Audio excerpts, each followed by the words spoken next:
Банкн дээр бол мөнгөний бодлогын зөвлөлийн хурлын шийдвэрийг танилцуулах хэвлэлийн хурлыг эхлээд байгаа юм байна. Үзэгч та бүхэнд шууд дамжуулж өргөж байна. Харгалзан үзчихсэн хүчин зүйлүүд бол өнөөдөр эргэж чиглэл өөрчлөгдсөн байгаа учраас энэ шийдвэрийг гаргасан. За тухайлх юм бол тухайн үед бид нэр мэдэгдэж байхдаа бол төсвийн талаас бол их дарамт өндөртэй байгаа төсвийн тодорхой бус байдал их байна гэдэг нэг зүйлийг хэлсэн. За энэ байдал бол олон улсын валютын сантаа тохирсон хөтөлбөрийн хүрээнд төсвийн тодтолын хууль, төсвийн хүрээний дунд хугацааны мэдээлэлээс харах юм бол төсвийн бодлого бол бас мөнгөний бодлого зөвлөх орон зайг бол олгож байна. Өөрөөр хэлэх юм бол төсвийн бодлого дунд урт хугацаанд өрийн тогтвортой байдлыг хангах, төсвийн тогтвортой байдлыг хангах чиглэл рүү бол өөрөө ингэж төсвийн хуулиуд бол батлагдсан байгаа. За энэ бол нэгдүгээр боломж. Хоёрдугаарт нь төлбөрийн тэнцэл буюу гадаад тэнцэл дээр ирж исэн дарамтууд бол нааштайгаар шийдвэрлэгдэж байна. Энэ бол бидний санаа зовж исэн хоёр дахь хүчин зүйл. За энэ яаж нааштайгаар шийдвэрлэгдэж байна вэхээр зэрэг өмнөх мөнгөний бодлогын зөвлөлийн хуралдаж исэн тэр үедээ одоо 3 сарын хуралдаа харьцуулах юм бол бидний гадаад эдийн засгийн төлөв байдал бол биднэрт нааштайгаар бол эрг өөрчлөлт бол гарч ирсэн. За тухайлх юм бол тухайн үед бидний ирээдүйд төсөөлж исэн зэсийн үн бол 300-аас 500 доллараар бол хугацааны үе дээр ялгаатай байдлаар бол дээшээ өсөж гарч ирж байна.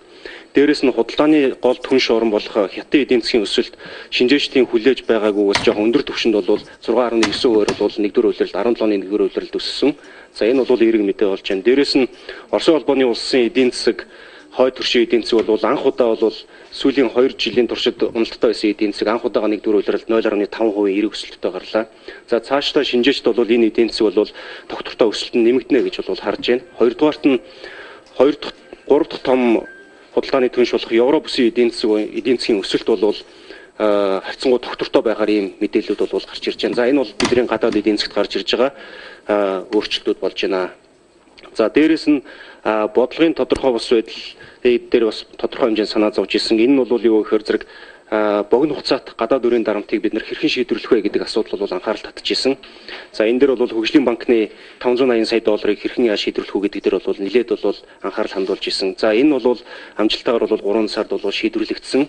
За энэ үед гадаад зах зээл дээр үүсэт байсан Монголын эдийн засгийг хөрөнгө оруулагчдын харж исэн өнцөг бол нэлээд тийм болгоомжлсон байдалтай бол харж исэн. Энэ юунаас харагддаг вэхээр зэрэг тухайн үед байсан хүүний өсөлтөөс бол харагддаг. Өөрөөр хэлэх юм бол Чингис бондын гадаад зах зээл дээр арилжаалагдж байгаа хүү бол 20 өгч исэн.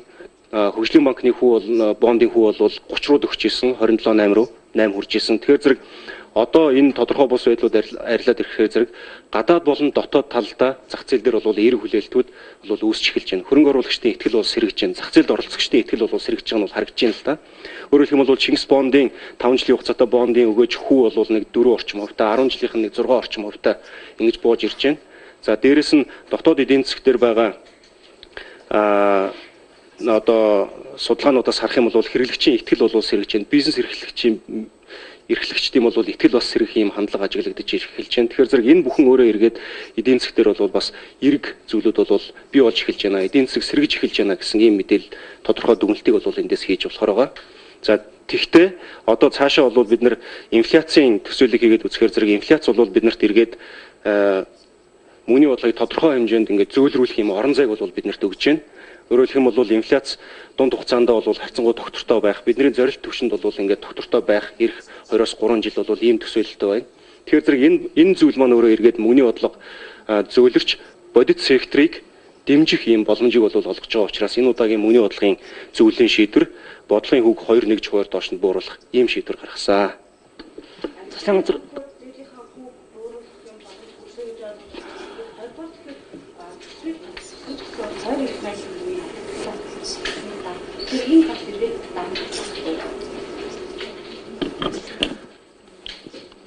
За төсвийн талаасаа биднэрт ямар давуу тал үүсэж байгаа гэхээр зэрэг хэрвээ та бүхэн төсвийн хүрээний дунд хугацааны мэдээллийг төсвийн тодтолын батлагдсан тухай хуулийг харах юм бол төсвийн алдагдлын хэмжээ бид нар одоо 16 онд жишээлбэл 18%, 20% л төсвийн алдагдал хүрэх тийм эрсдэлтэй байсан тийм. Одоо эргээд харах юм бол 9.5%, эх жил 6%, тэрний дараа жил 5% ингээд төсвийн алдагдал өөрөө ингээд доошо бууж ирж байгаа. Энэ өөрөө юу гэхээр зэрэг төсөв нөгөө дунд урт хугацаанд бол тогтвортой байдлаа хангах чиглэл рүү бол өөрчлөгдөж байна гэсэн үг. Энэ нь өөрөө бас юу хэлж байгаа нөхөр зэрэг төсвийн бодлого талаас бас тийм чангарах төлөв бол ажиглагдаж байгаа. Зээлийн хүүтэй холбоотой асуулт асуусан. За бодлогын энэ хүү өөрөө буурна гэдэг бол зах зээл дээр маш тодорхой нэг мессежийг өгж байгаа. Энэ мессеж нь юу гэхээр зэрэг за эрсдэлгүй дотоодын хүү гэж ярьдаг тийм. Засгийн газрын үн цаасны хүү бол тодорхой хэмжээнд бол нэлээд доошоо бол бууж ирнэ энийг дагаад энэ буугаад эхлэхээр зэрэг хадгаламжийн хүү дагаад доошоо бууж эхэлнэ. Хадгаламжийн хүү дагаад бууж ийн гэдэг бол өөрөө цаашаа зээлийн хүү доошоо дагаад буурах тийм боломж бол нэгдэж байна гэсэн үг. Тийм боломж бол байна гэсэн үг.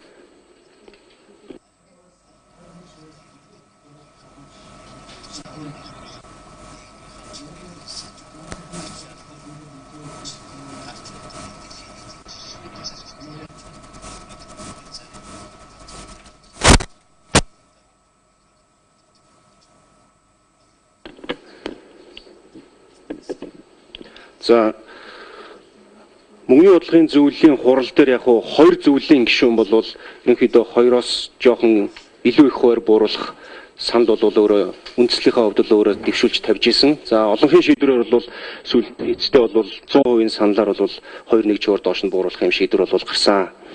За дээрэс нь чанаргүй зээлийн хувийг бол бас бодлогын зөвлөлийн хурал дээр бол ярилцсан. За энэ дээр бол сүүлийн үеийн та бүхэн мэдээллийг харах юм бол чанаргүй зээлийг тодорхойлж байгаа, бүрдүүлж байгаа хоёр салбар бол нэг нь уул уурхайн салбар, нөгөөх нь худалдааны салбар байгаа. Тэгэхээр зэрэг бид нар энэ чанаргүй зээлийн асуудлыг бол ер нь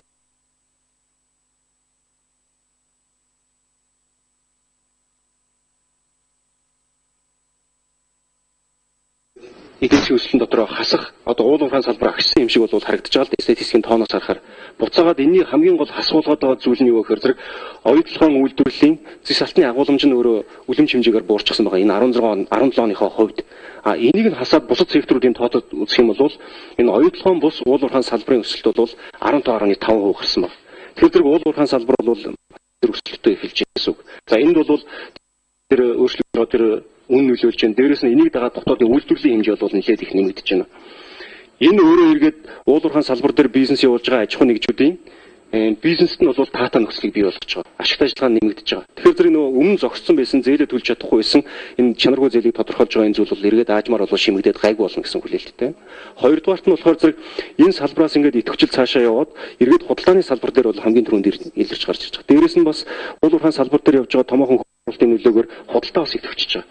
Тэгэхээр зэрэг энэ бол ингээд баг багаар шимэгдээд ажилдаа бол эрг нөлөөлөл бол аавна гэж харж байгаа. Тэгээд дээрэс нь эдийн засаг өөрөө ингээд идэвхжээд өсөлтөнд сайжраад эхлэхээр зэрэг тэрнээсээ орж ирж байгаа үр нөлөөгөөрөө зээлийн иргэн төлөлт бас ингээд сайжирна гэсэн тиймэрхүү хилцүүлэг бол мөнгөний бодлогын зөвлөлийн хурал дээр бол явагдсан байгаа.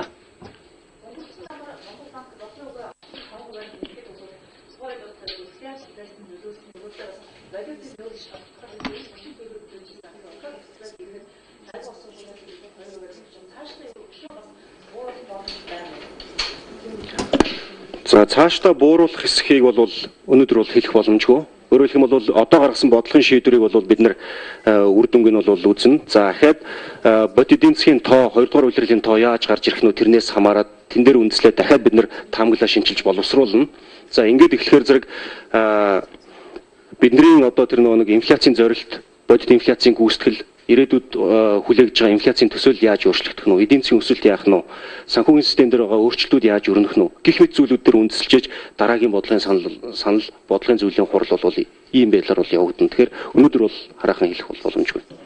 Дараагийн бодлогын зөвлөлийн хурал, мөнгөний бодлогын зөвлөлийн хурал 9 сарын дундуур хуралдана. За үзэгч та бүхэнд бид Монгол банкн дээр болж байгаа хэвлэлийн хурлыг шууд дамжуулан хүргэлээ мөнгөний бодлогын зөвлөлийн ээлжид хурлын шийдвэрийг бол энэхүү танилцуулж байна. Эдийн засгт тарсан зарим эрг өөрчлөлтүүд бол энэ удаад бодлогын хөв бууруулах гол шалтгаан болсон гэдгийг бол Монгол банкны холбогдох албаныхан бол энэхүү тайлбарллаа. Харин холбооны нөөцийн банк бодлогын хөвг тэг зүүнний 25% өсөхөөр шийдвэрлсэний дараа Америк долларын ханш суларсан байна. Валютын зах